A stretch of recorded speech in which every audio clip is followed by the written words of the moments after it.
Can Josh Heupel and the Tennessee Volunteers make the college football playoff this year out of a loaded SEC? I think they're a dark horse team to potentially do it. We're going to talk about them next here on 4 Verts. 9-4 season last year, pretty solid, right? Coming off the year before when they were in the college football playoff mix before Hendon Hooker tore his ACL. Joe Milton steps in, up and down, but still get 9 wins out of that group a year ago. Won the Citrus Bowl. Not going to say it was some great season, but back-to-back 9+ win seasons for Tennessee, that has not happened in a long time. So I think Heupel is doing a nice job there. Now you have a new quarterback. And let me make sure I get this right. I've been practicing this. Our guy Nico Iamaleava.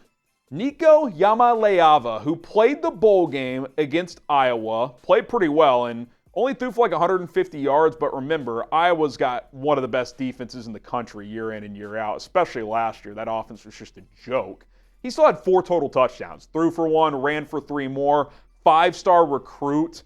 Last year, he was a true freshman, and he still got the red shirt because he played in less than 4 games. So Nico is a talented kid, and if he can live up to the billing of even just being pretty good this year, I think they got a shot to make a run this season. Number one, playing in the SEC, you probably only got to win 9 games to have a real shot.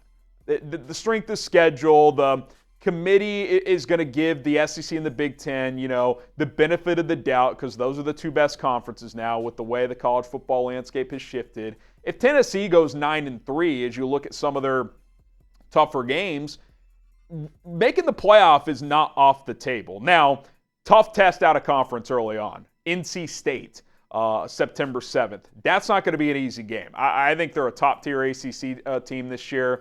A little teaser talking about them on our dark horses to make the playoff as well.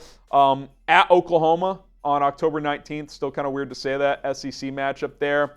Obviously, you got Bama at home as well. Or Bama's on the 19th. Oklahoma September 21st, excuse me. Georgia on the schedule also. But you don't have Texas, don't have A&M, don't have Ole Miss. Typo there in Georgia. You got them on November 16th. Apologies for that. But no Texas, no A&M, no Ole Miss. Obviously, it's not an easy schedule, but you got to handle NC State. I think that's number one. Split, Bama and Georgia. Can you steal one of those? Beat Oklahoma? I think you go 2-2 in those 4 games on the tougher games right there that I mentioned. Win the rest of them, maybe even drop one, 9-3. You're probably getting in. Like, you're probably going to be a playoff team. My biggest question with Tennessee is, number one, can Nico play at a high enough level? First-year starter, that's obviously a legitimate question mark, even as a 5-star recruit. But number two, you got to get him some help. I think that's something that let Tennessee down last year. Sure, Joe Milton wasn't as good as Hendon Hooker, but they could not replace the weapons they lost in Cedric Tillman and Jalen Hyatt.